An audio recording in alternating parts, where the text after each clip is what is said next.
जोपर्यंत सद्गुरूंचा हात डोक्यावर नाही, कृपादृष्टीने अनुग्रह नाही, तोपर्यंत आपल्याला गुह्य ज्ञानाची प्राप्ती कोणालाच होणार नाही. आणि म्हणून ही गुरुपरंपरा रामापासून, कृष्ण भगवंतापासून, जनक राजा, अष्टावक्रमणी, नामदेवराया, जनाबाई, नारद महर्षी, सनकादिक आले, बाबाजी चैतन्य, राघव चैतन्य, केशव चैतन्य, बाबाजी चैतन्य, तुकोबारा, ही सगळी परंपरा. आणि ह्या परंपरेचे आपण पायीक असलं पाहिजे. परंपरा जोपर्यंत आपल्याकडे येत नाही, परंपरा कशी आहे तर मुख्य महाविष्णू चैतन्याचे मूळ संप्रदाय फळत येथून या हंसरूपी ब्रह्मा उपदेशी श्रीहरी चतुर्श्लोकीचारी भागवत. आणि ही परंपरा जी आहे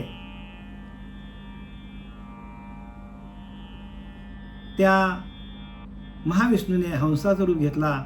हंसाने ते ज्ञान ब्रह्माला दिलं, ब्रह्माने आत्रीला दिलं, आत्रीने ते दत्त महाराजांना दिलं, दत्त महाराजांनी नारायण जालवणकर, नंतर लक्ष्मण, बलभीम, सख्यानंद, शांतामाई, बंडोबाबा, केरोबाबा, श्रीपाद बाबा, रामदास बाबा, नारायण बाबा, रोहिदास बाबा, नाना बाबा आणि पांडुरंग दिवेकर बाबा. ही अशी परंपरा. आणि आपण सगळी बाबाच बाबा.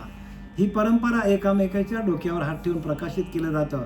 आणि ह्या परंपरेमध्ये जोपर्यंत आपण येत नाही, उतरत नाही, आणि ही परंपरा जी आधी अनादिकाळाची परंपरा आहे, आणि या परंपरेमध्ये जोपर्यंत आपण येत नाही, आपण जोडत नाही, तोपर्यंत खरं ज्ञानाची प्राप्ती कोणालाच होणार नाही. ज्यांनी त्यांनी आपले काय केले, आपली दुकानं मांडल्यात, पण त्या दुकानामध्ये गुह्य ज्ञान, खरी वस्तू जी आहे ती वस्तू आपल्याला भेटणार नाही. वस्तू प्रगटच आहे तुमच्याकडे, पण दाखवणारा तुम्हाला मिळणार. वस्तू प्रगटच असे, पण पाहता कोणाशीच न दिसे. सूर्य पण दाखवू शकत नाही, चंद्र पण दाखवू शकत नाही. ज्या चंद्राच्या प्रकाशामध्ये ऊर्णतंतू दिसतो, ऊर्णतंतू, 16 कळी चंद्र, तेही न दाखवू वस्तूशी. मग ती वस्तू कोणाच्या सानिध्यामध्ये राहून माहीत पडतं तर गुरूंच्या. आणि गुरु दाविल्या वाटा, गुरुने आपल्याला वाट दाखवायला लागतो. गुरुच्या वाटेशिवाय हे ज्ञान प्राप्त होत नाही, कारण गुरुंकडे ते ज्ञान आहे. या उपाधीमध्ये गुप्त चैतन्य असे सर्वंगत ते तत्वज्ञ संत स्वीकारित. बघा, संतच स्वीकारतात आणि त्यांना संत म्हणतात. या उपाधीमध्ये गुप्त म्हणजे या उपाधी म्हणजे काय, उपाधी म्हणजे देह. या देहामध्ये जे गुप्त चैतन्य आपल्याकडे धरलेलं आहे, या उपाधीमध्ये, या उपाधी माझी गुप्त चैतन्य असे सर्वंगत नखशिखांत चैतन्य भरलेलं आहे.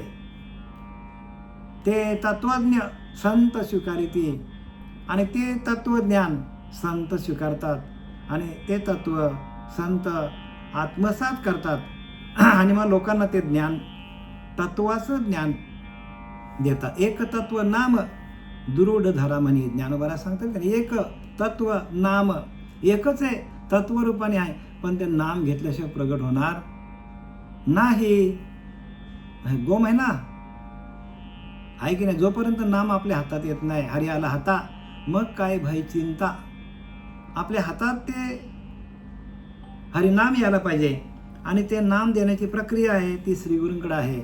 आणि ते श्रीगुरू आपले सच्चिदानंद सद्गुरू श्रीपाद बाबा, रामदास बाबा, नारायण बाबा, नाना बाबा, पांडुरंग दिवेकर बाबा, या सगळ्यांनी आपल्याला काय केलं, त्या तत्वामध्ये आपल्याला आणलं. एक तत्व नाम, एकच आहे, परमात्मा एकच आहे, तत्वरूपाने आहे, पण नाम घेतल्याशिवाय प्रगट होणार नाही. आणि ज्यांच्याकडे नाम नाही आणि ज्यांच्याकडे उघडा मंत्र आहे त्याच्याने हे प्राप्त होणार नाही. एक तत्व नाम दृढ धरा म्हणी, ते दृढ मनामध्ये धरलं पाहिजे. मग हरीशी करुणा येईल तुझी. मग काय होईल, देवाला करुणा येईल. म्हणजे काय, ते भगवंत आपल्या आतमध्ये, भगवंत करुणामय आहे, दयामय आहे, तो आपल्या आतमध्ये प्रगट होतो. आणि तो कशातून प्रगट होतो तर अष्टसात्विक भावातून प्रगट होतो. जोपर्यंत सात्विकता आपल्या अंगामध्ये भरून येत नाही, अनुभवाला येत नाही, सात्विकता रोम रोम आपलं भजन करत नाही, तोपर्यंत ह्या ज्ञानाची प्राप्ती होणार नाही बरं का. आणि म्हणून अष्टसात्विक भाव फार महत्त्वाचे आहेत. आपण काल या 9व्या अध्यायामध्ये राजविद्या राजगुह्य योग, काल आपण 217 पर्यंत आलोय.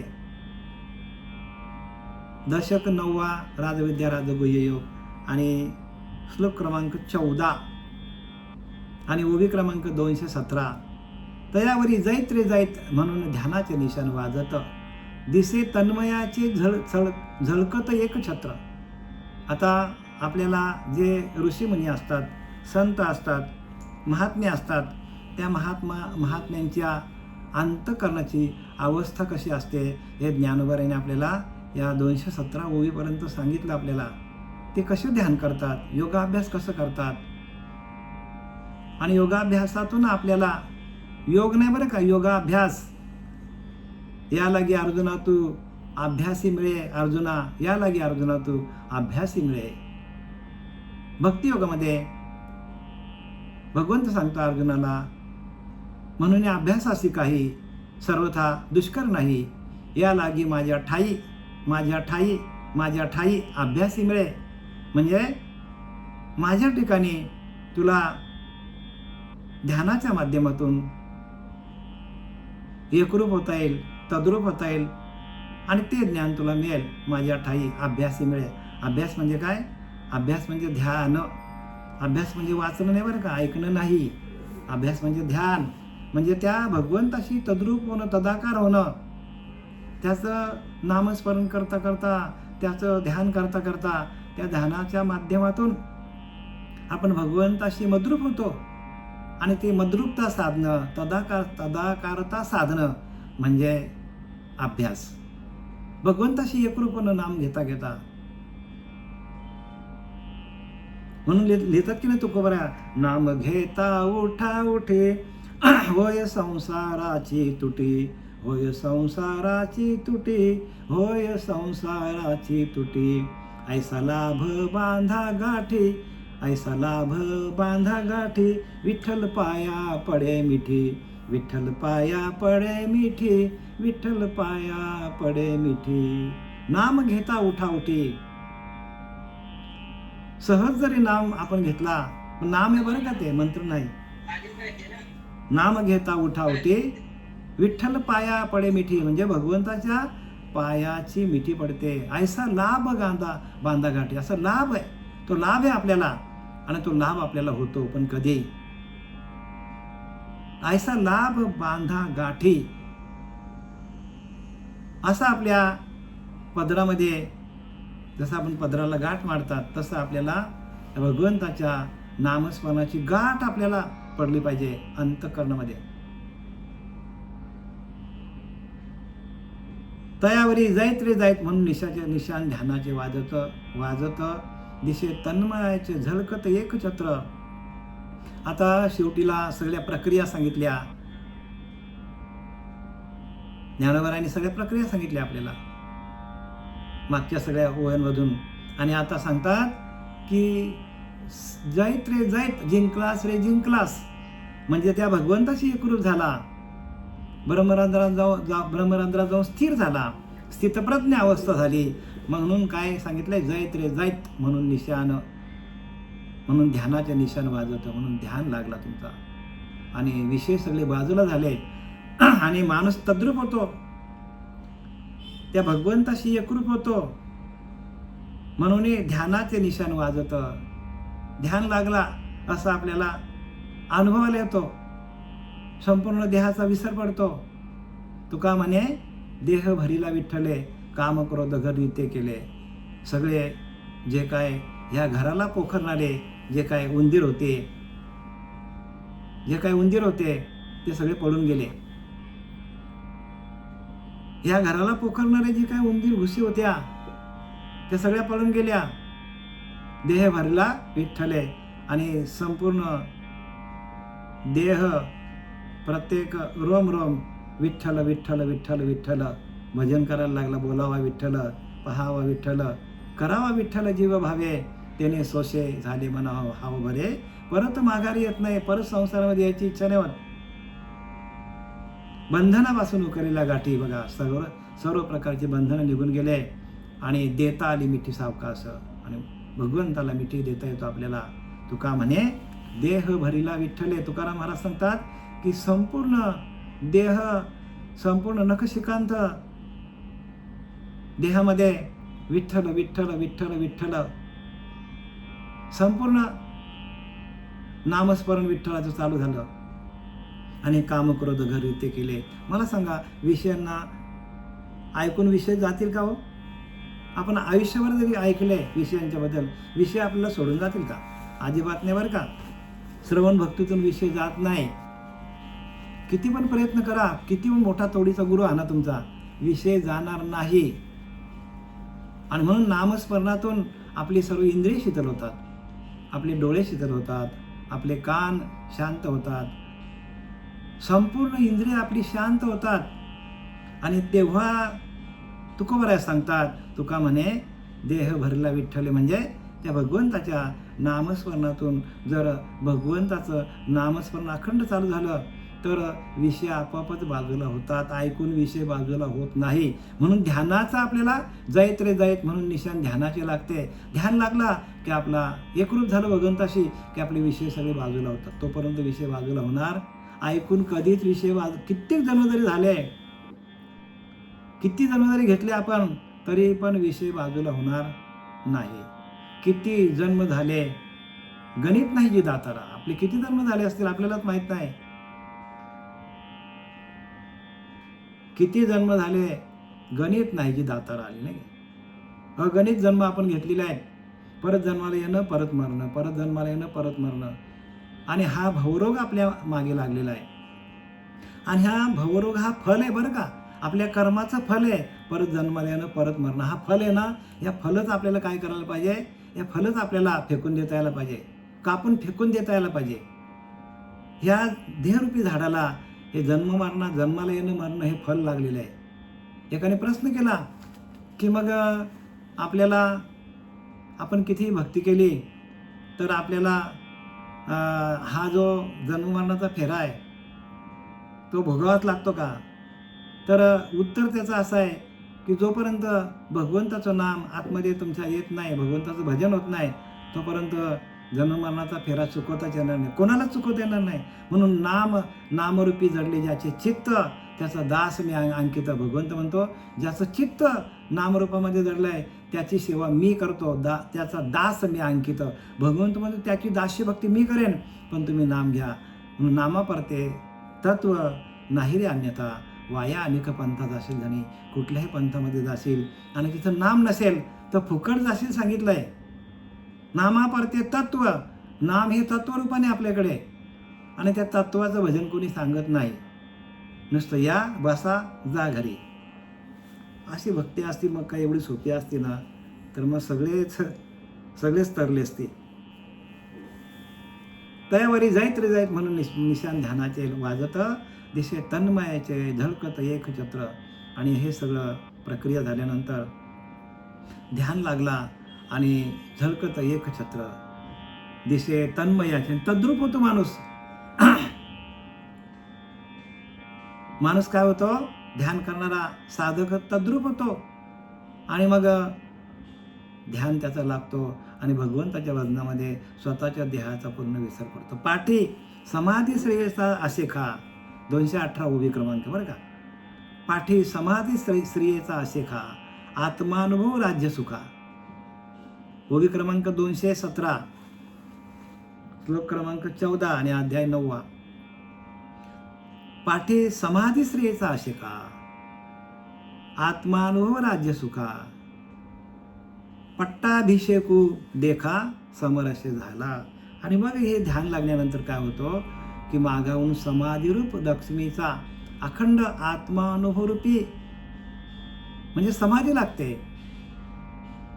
आणि समाधी लागल्यानंतर काय होतं तर अखंड आत्मानुभवरूपी आपल्याला आपल्याच आत्म्याचा अनुभव येतो. समाधी लागल्यावर भगवंताशी, त्या आत्मदेवाशी आपण एकरूप झालो आणि आपल्या देहाचा पूर्ण विसर पडला तर आपल्याला समाधी लागतो. भगवंत कसा सगळीकडे सारखा आहे तसं आपलं मन, बुद्धी, चित्त हे चैतन्य, मन, बुद्धी, चित्त त्या भगवंताशी एकरूप होऊन जाते. भगवतमय होतो, भगवताकार वृत्ती होते. वृत्तीजन्य ज्ञान निघून जातो आणि आपण काय होतो, सगळ्या या मनाच्या संकल्प विकल्पातून आपण त्या बाहेर निघतो आणि त्या भगवंताशी एकरूप होतो. म्हणून पाठी समाधी श्रेयचा म्हणजे कसलं लिहिले, पाठी समाधी श्रेयचा आशेखा म्हणजे समाधीशी आपण एकरूप होतो. समाधी लागते.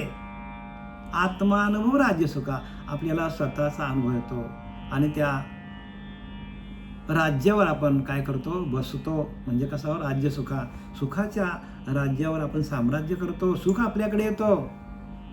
बघा ज्ञानोबाची भाषा कशा आहे, आत्मानुभव राज्य सुखा म्हणजे आपल्याला आपल्याच आत्म्याचा अनुभव येतो आणि राज्य सुखा आणि आपण काय करतो, सुखाने राज्य भोगतो. सुखाने राज्य कसं पाहिजे, सुखाचं राज्य हो. आणि जोपर्यंत समाधी लागत नाही तोपर्यंत सगळं दुःखच आहे सगळीकडे. म्हणून सुखरूप व्हायचा तुझ्या कोण सांगा माझ्या पांडुरंगासारखा. आपण पांडुरंगासारखा होऊन जातो. आपण परब्रह्मच होतो, ब्रह्मच होतो. प्रत्येक जीवा ब्रह्मच होतो. काय आहेच तो ब्रह्मच आहे.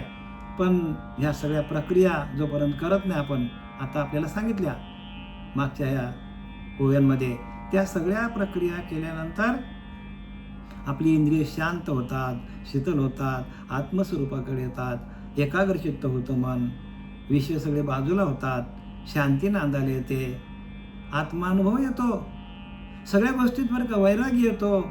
सुख, समाधान, शांती, वैराग्य, प्रज्ञा जागृत होतो. भगवंताची अनुभूती येते. भगवंत आपल्यामध्येच आहे असा आपल्याला आपला भाव तयार होतो.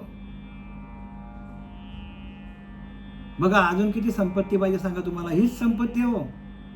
आणि ही संपत्ती जीवनात येणं, अनुभवाला येणं म्हणजे आत्मज्ञान आहे, म्हणजे भक्ती आहे. बाकी ही भक्ती आहे पण ही पहिली भक्ती आहे. त्याच्यातून आपल्याला भगवंताच्या त्या सायुज्य मुक्तीपर्यंत जाण्याचा मार्ग मिळणार नाही. आणि सायुज्य मुक्तीसाठीच आपल्याला हा जन्म आहे. सलोकता, समीपता, स्वरूपता आणि सायुज्यता ह्या चारही मुक्ती आहेत. पण सगळ्यात शेवटची मुक्ती आहे ती सायुज्य मुक्ती. आणि त्या सायुज्य मुक्तीला आपल्याला जायचं असेल तर संतांची संगत करून आपल्याला संत सांगतील त्याप्रमाणे आपल्याला सगळं जमलं पाहिजे. संत आपल्याला जे काही बंधन घालतील ते बंधन पण आपल्याला बंधन पण पाळता यायला पाहिजे. कारण एखाद्याला डायबिटीज झाला तर त्याला बंधनं असतात. साखर खाऊ नको, गूळ खाऊ नको. आणि आपल्याला तर भवरोग लागलेला आहे जन्ममरणाच्या फेऱ्याचा. मग आपल्याला बंधनं नको का?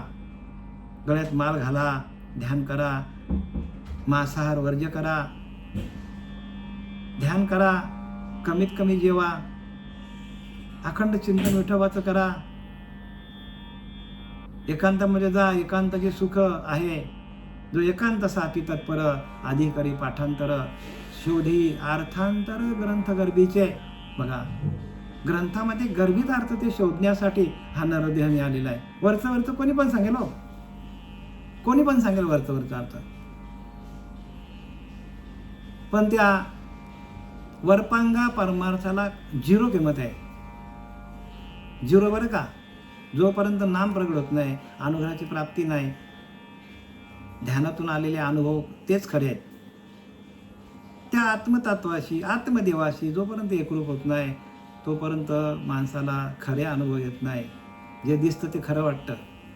मग त्या अनुभव आल्यावर जे दिसतं ते खोटं आहे.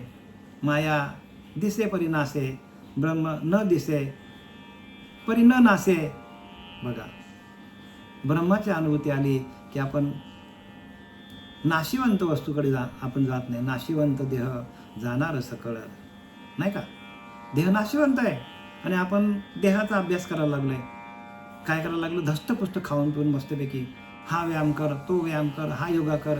पण हे तर जाणार आहे. देह जाणार याशी कालोबा खाणार. मग जो देहाला चालवणार आहे तो आपल्या हातात आला, त्याच्याशी एकरूप झालं, संपला विषय आपला. जो देहाला चालवून, म्हणून या उपाधीमध्ये गुप्त चैतन्य असे सर्वंगत ते तत्वज्ञ संत स्वीकारीची सांगतात. बघा या उपाधीमध्ये गुप्त आहे ते. त्या गुह्य ज्ञान आहे उपाधीमध्ये. उपाधी म्हणजे हा देह, ही आपली उपाधी आहे. जसं पाण्यावर बुडबुड आलाय तसा हा बुडबुड आहे, कधी फुटेल बोलू शकत नाही, काही कोणीच सांगू शकत नाही. या उपाधीमध्ये गुप्त म्हणजे उपाधी म्हणजे हा नरदेह. उपाधी बरं काय आपल्याला देह मिळाले, ही उपाधी आहे. या देहाच्या आतमध्ये जे परमतत्व आहे ते परमतत्व आपण आहोत, आपण हे नाही आहोत. हे किती दिवस चालेल कोणी सांगू शकत नाही. याचा नाही देहाचा भरोसा, निघून चालेली वैसा, कोण काल येईल कसं कोण जाणे, जैसे पक्षी दाही दिशा उडून जाते. बघा तसे पंच ज्ञानेंद्रिय पंचकर्म इंद्रिय ही दाही दिशाला निघून जातील. मग जाण्याच्या आधी आपण त्या आतमध्ये असलेल्या त्या परमतत्वाशी, त्या परमतत्वाचं भजन कसं करायचं हे शिकवणारे जे असतात ते सद्गुरू बरं का. कोणाला पण गुरु म्हणू नका, नाही तर आपली फजिती होईल. आणि बऱ्याच लोकांनी फजिती करून घेतलेली आहे. आता ज्याचं त्यांनी बघा, कारण तो ज्याचा त्याचा प्रारब्धाचा भाग आहे, आम्ही त्याच्यामध्ये काही बोलू शकत नाही. पाठी समाधी स्त्रियेचा आशेका म्हणून ज्ञानोबरांची ज्ञानेश्वरी आधाराला घ्या, तुकोबारांची गाथा घ्या, नाथ भागवत घ्या, बाकी ग्रंथ आहेत. आता ते लोकांनी तिला वेगळा वळण दिलंय, त्याला वेगळंच वळण दिलंय त्याला. हेच खरं आम्ही जे सांगतो, ध्यान करता करता आलेलं ज्ञानच खरं आहे. बाकी बाहेरचं ज्ञान खरं नाही काही ते. आणि म्हणून श्रीपाद बाबा रामदास बाबा यांच्या कृपा आशीर्वादाने जे काय आपल्यापर्यंत ज्ञान पोहोचवण्याचं कार्य चालू आहे ते आमच्या गुरूंची कृपा आहे. गुरुकृपाला आहे ताई प्राप्ती, लिहिले की नाही, गुरुची कृपा झाली म्हणून प्राप्ती झाली. गुरुच देव ऐका जनार्दनी, गुरुच देव येते नाही बा संध्या. आणि गुरुलाच का किंमत एवढी, तर गुरु आपल्याला त्या आत्मतत्वाशी, आत्मदेवाशी आपल्याला एकरूप करून देतात आणि आपल्याला अनुभवाला आणून देतात देव. आणि म्हणून ज्ञानोबाला सांगतात, देव देव म्हणून व्यर्थ कार्य शिरशी, व्यर्थ कार्य हिंडशी, निज देव नेनशी मुळी. पण बघा, निज देव म्हणजे तुमचा आंतरिक अंतरात्मा. निज देव नेनशी मुळी कोण, देवा नाही नाव. बघा देवाला नाव पण नाही, देवा नाही रूप. बघा ज्ञानोबा सांगतात, देवा नाही गाव, देवाला गाव पण नाही कोठे काही. ज्ञानदेव म्हणे भजा आत्मदेवा. बघा काय सांगतात ज्ञानेश्वर महाराज सांगतात, अरे तुमच्या आत्मदेवालाच भजा, अखंड सेवा त्याची करा, त्या आत्मदेवाची. आणि त्या आत्मदेवाचं भजन कोणी लावून देत नाही. तो आपला अधिष्ठान आहे, त्या अधिष्ठानाशी एकरूप कसं व्हायचं, त्याचं भजन कसं करायचं. एक आपण आसन घ्यायचं, आसनावर बसायचं आणि आसनावर बसून आपल्याच आत्म्याचं आपण चिंतन करायचं. एवढं सोपं परमार्थ आहे. सोपे वर्म आम्हा सांगितले संती. सोपं आहे, वर्माचं सांगितलं संतांनी, पण ह्याच्यावर कोणाचंच लक्ष नाही. का, आम्हाला बंधन नको. भवरोग लागलाय आणि बंधन नको. काय सांगणार लोकांना.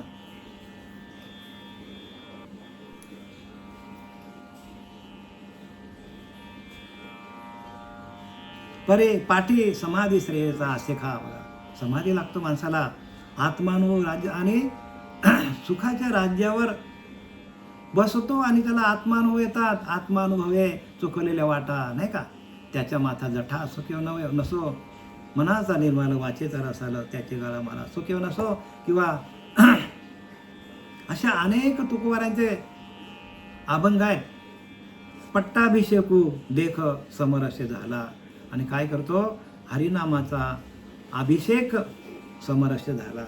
हरिनामाचा जो अभिषेक आहे बरं का, अभिषेक कुठं घालायला सांगितलंय, हरिनामाचा अभिषेक आहे.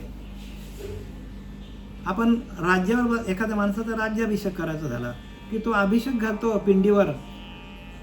पिंडीवर आपण अभिषेक घालतो की नाही. बघा शंकराच्या पिंडीवर अभिषेक घालतो आपण, घालतो ना, तुम्ही कुठे गेल्यावर बघा, तीर्थाला गेल्यावर. तसं त्याने सांगितलं आहे की त्या नामाच्या माध्यमातून तुम्ही तुमच्याच पिंडीवर, तुमच्याच पिंडीवर हरिनामाचा अभिषेक घालाव. आपण काय करतो, दूध ओततो, दही ओततो, काय काय आपण टाकतो त्याच्यावर, चंदन काय सगळा लावतो त्या कशावर, त्या पिंडीवर. त्या पिंडीची पूजा करतो. आणि ह्या पिंडीची पूजा करायला सांगितली आपल्याला. खरे संत असतात ते तुमचं अधिष्ठान आतमध्ये आणि तुमच्याच आत्म्यावर, तुमच्याच पिंडावर तुम्ही अभिषेक कसं घालायचं ना हरिनामाचं, आणि तेच खरं आहे बरं का. आणि ही पिंडी आपल्याला अनेक जन्मामध्ये हेच पिंडी आपल्याला हेच नाम आपल्याकडे होतं. आजही ते आहे, उद्याही तेच असणार, फक्त शरीर बदलणार. तत्व तेच आहे. आणि त्या तत्वाच्या अनुषंगाने आपल्याला आपल्याच अंतरीच्या अंतरात्म्यावर, आपल्याच पिंडीवर आपल्याला अभिषेक घालता यायला पाहिजे. हरिनामाचा अभिषेक घाला. आणि ते एकदा आपल्याला अभिषेक घालायची आपल्याला क्रिया मिळाली तर आपल्याला सहज आपल्याला काय आहे, सहज आपल्याला मुक्ती आहे, सहज मुक्ती आहे. आणि ते मुक्तीसाठी बरं काय सगळं. नाही तर मुक्ती आपल्याला मिळाली नाही तर परत आपल्याला 84ला जावं लागेल. आणि 84ला जाणं हेच पाप आहे. लक्षात घ्या. कुठल्या देवाची पूजा करणार तुम्ही, 84ला जाणं हेच पाप आहे. भगवंताशी एकरूप हे पुण्य आहे. साधी सोपी व्याख्या आहे बरं का. लांब जायचं कुठेच गरज नाही. 84ला जाणं म्हणजे पाप, आणि भगवंताशी एकरून भगवत स्वरूप होणं म्हणजे पुण्य. थेट एकदम बरं का. सोपे वर्म आम्हा सोपं सांगितलंय आणि वर्माचं सांगितलंय. हे कोण सांगेल तुम्हाला. जर आपण ह्याच जन्मामध्ये आपण भगवंताला भेटलो नाही, भगवंताशी मिठी पडली नाही आपली,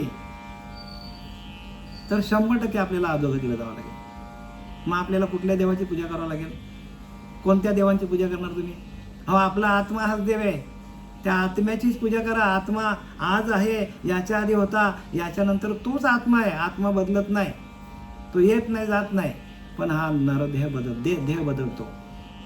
जी शृंग जे आता बघा, आपण काय करतो, दागिन्यांकडे बघतो, पण आपण सोन्याकडे बघत नाही. सोना हाच दागिने कशापासून बनतात, सोन्याची बनतात. विश्वपट ब्रह्मधरा आणि ताठी उघडा ज्ञानेश्वरा.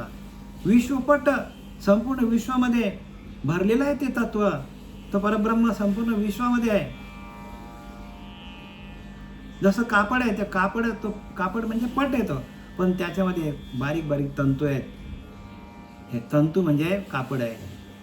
कापडाला किंमत तंतूमुळे आहे आणि तंतूला किंमत कापसामुळे आहे. तसं आपल्याला किंमत कशामुळे आहे. आपल्याला किंमत आपल्या आत्मतत्वामुळे आहे. तर आत्मा तत्व रूपाने तुमच्याकडे आहे आणि त्याची ओळख आपण घेत नाही. तेवढं सोडून बाकी सगळं करतो आपण. भानगडी आहेत की नाही मला सांगा. या सगळ्या 12 भानगडी करत बसलो आपण. जे करायला पाहिजे ते करत नाही आणि नको ते आपण करत सुटलंय. मग आता तुम्हाला कोण वाचवेल, कोण सांगेल तुम्हाला खरं. म्हणून परमार्थाचे जन्मस्थान त्याची सद्गुरूचे भजन. बघा, परमार्थाचा जन्मस्थान आहे तो सद्गुरूच्या भजनातून तयार होतो. परमार्थाचा जन्म सद्गुरूच्या भजनातून तयार होतो. आणि ते भजन जर तुमच्याकडे नसेल तर परमार्थाचा जन्म होईल का. तुम्हीच बघा, विचार करा. समर्थ रामदास सांगतात, परमार्थाचे जन्मस्थान त्याची सद्गुरूचे भजन. मग तुमच्याकडे भजनच नसेल, आणि ते ओरिजिनल भजन पाहिजे बरं का. ओरिजिनल भजन पाहिजे, आधी अनादी काळचं पाहिजे. जे ज्ञानोबारायकडं, जे तुकोबारायकडं, जे रामाकडं, जे कृष्णाकडं, जे बाबाजी चैतन्य, राघव चैतन्य, केशव चैतन्य, निलोबारा, जनाबाई, मुक्ताबाई यांच्याकडे जे होतं ते आपल्याकडे पाहिजे. आपण कुठलं तरी घेतलं तर चालेल का मला सांगा. जो 100 नंबरी आपल्याकडे पाहिजे तरच आपला फेरा चुकवता. आपल्याला कसं चुकवता येईल. आपल्याला जन्मवण्याचा फेरा चुकवायचा हे मात्र गणित धरा.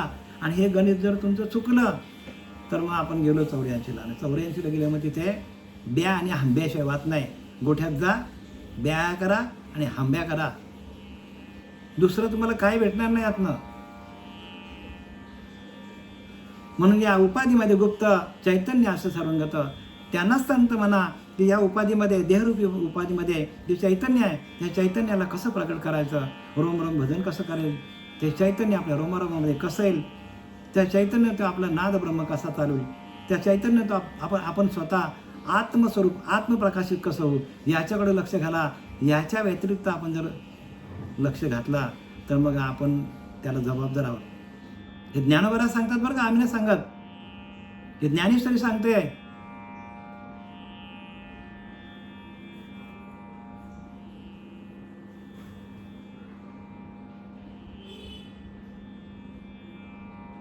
पट्टाभिषेको देख समरस झाला. आणि काय करतो आपण, त्या हरिनामाच्या सुखा, हरीचं नाम घेता घेता आपण त्या सुखावर, सुखाच्या राज्यावर, म्हणजे आपल्याकडे सुख येतो, समाधान येतो, शांती येतो आपल्याकडे, आणि आपण समरस झाला आणि त्या ब्रह्मरसाशी आपण एकरूप होतो, त्या नामाशी एकरूप होतो. प्रत्येक साधक त्या नामाशी एकरूप व्हायला पाहिजे. आणि जर ते नामच नसेल आपल्याकडं तर मग बाकी सगळे गणितं चुकतील आपली, बरं का. गणितं चुकतील सगळे. आणि एकदा का गणितं चुकली तर 184 जावं लागेल. परत नरदेह नाही. मनुष्य देह एकदाच आहे, परत नाही.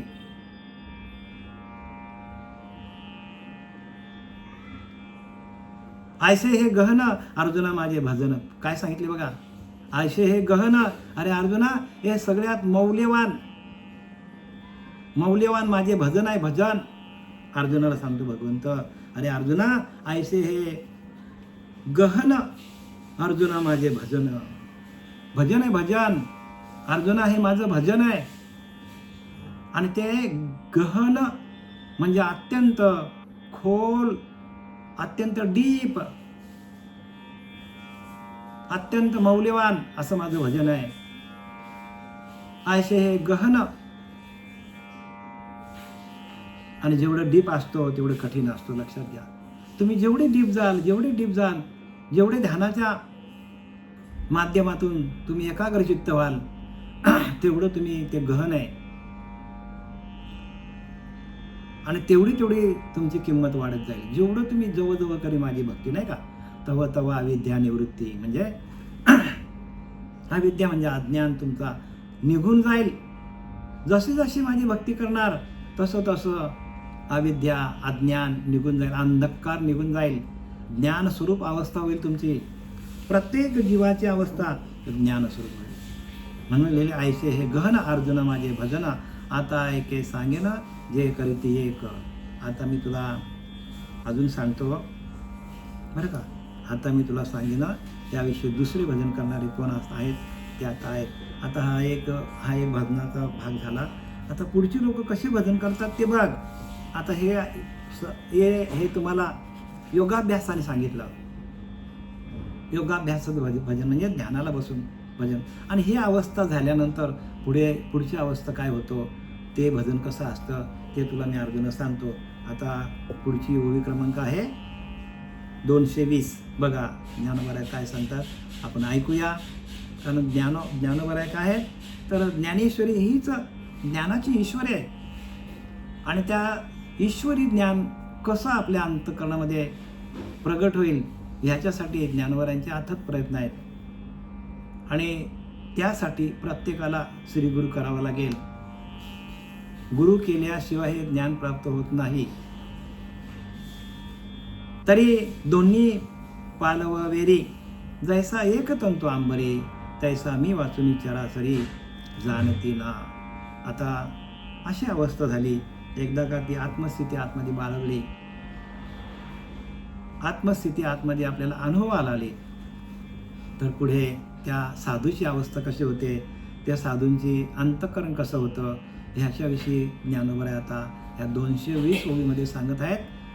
ते काय सांगतात बघा, वस्त्राच्या दोन्ही पदरांपर्यंत जसा आडवा उभा असलेला तंतूला असतो, त्याप्रमाणे सरासर विश्वामध्ये माझ्याशिवाय दुसरं काहीही ओळखत नाही. जसा वस्त्रामध्ये म्हणजे एखादा पट आहे, विश्वपट ब्रह्मधोरा, आणि ताठी उघडा ज्ञानेश्वर. म्हणजे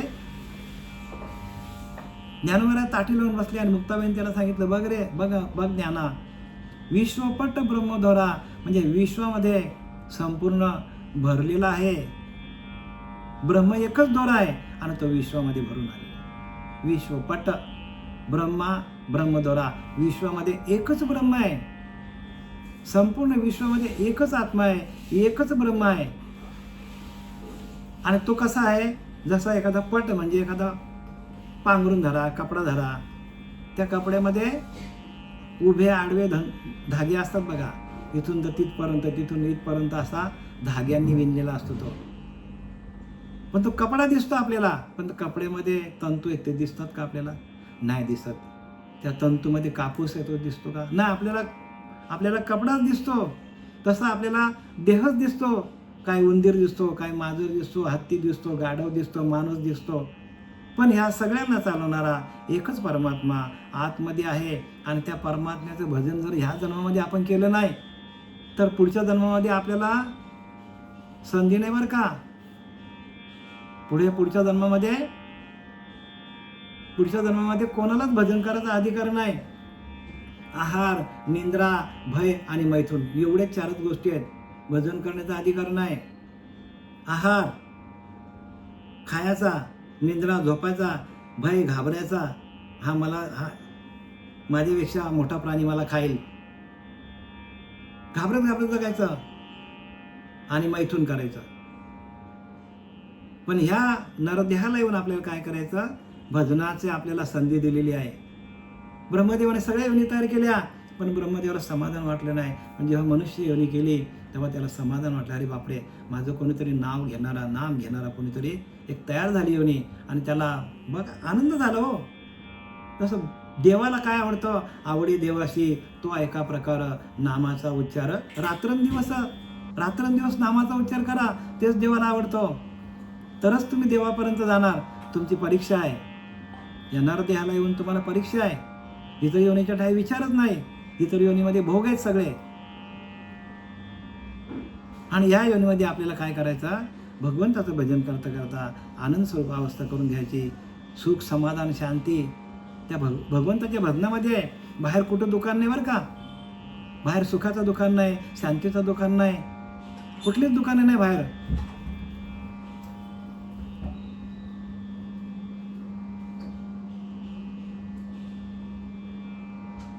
आणि भगवंताचं नामस्मरण करण्याचा अधिकार एकच फक्त मनुष्याला आहे.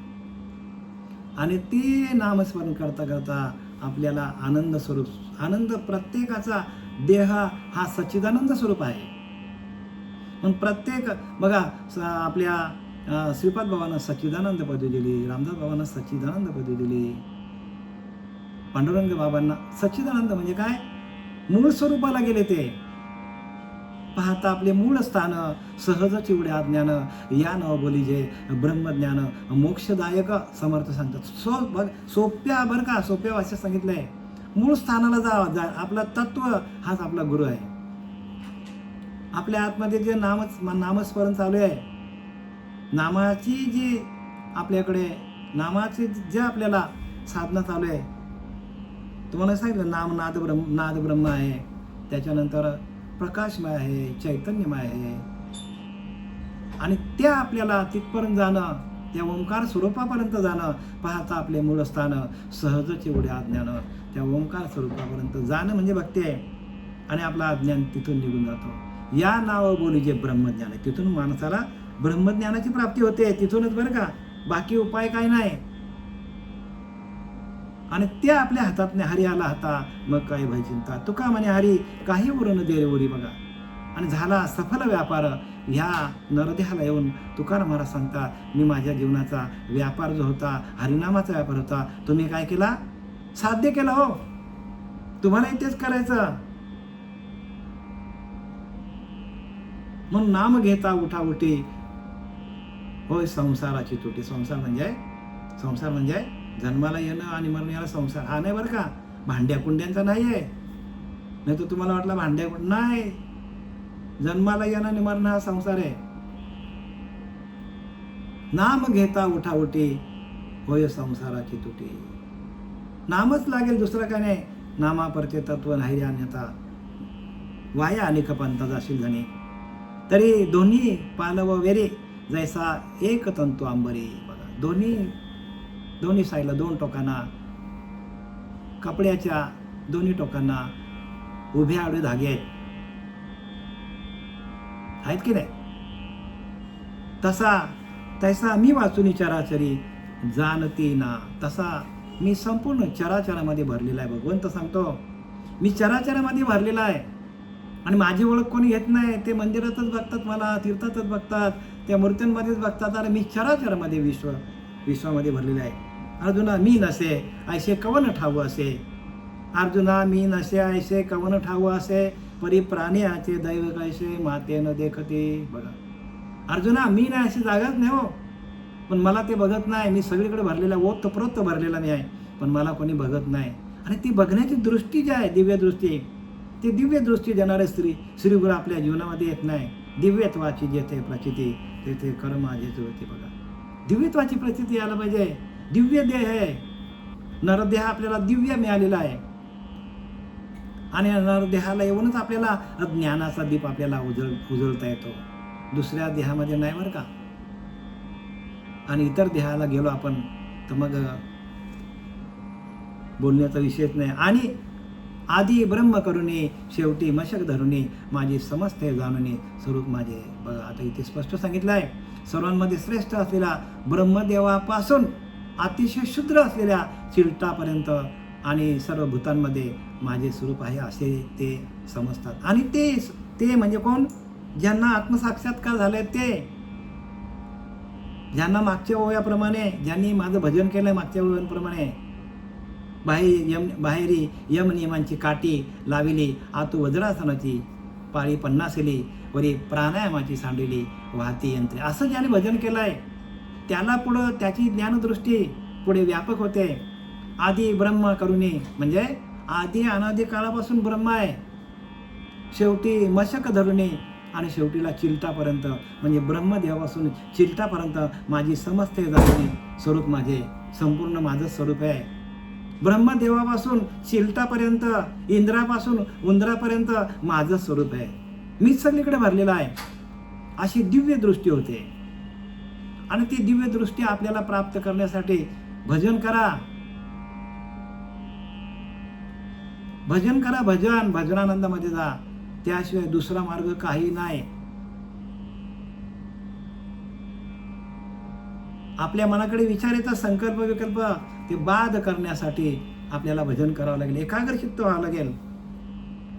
म्हणून ज्ञानोबाला सांगतात, माझे अनुसंधान विन स्नान संध्या, माझे अनुसंधाना माझे अनुसंधान देख संकल्प जाणले निषेक मध्याजी चोख याच नाव ऐसा मी आखिला होशी माझ्या स्वरूप पावशी. या अंतःकरणीचं तुझं वाशी गुह्य सांगत असे. काय सांगतात? अंतःकरणीचं गुह्य मी तुला सांगतो अर्जुना. म्हणून ज्ञानेश्वरी वाचा. अंतःकरणामध्ये गुह्य ज्ञान आहे ते भगवंताने कुरुक्षेत्रावर सांगितले बरं का. आपली पण ही लढाई बरं का, संसाराला आलो आपण, ही लढाई.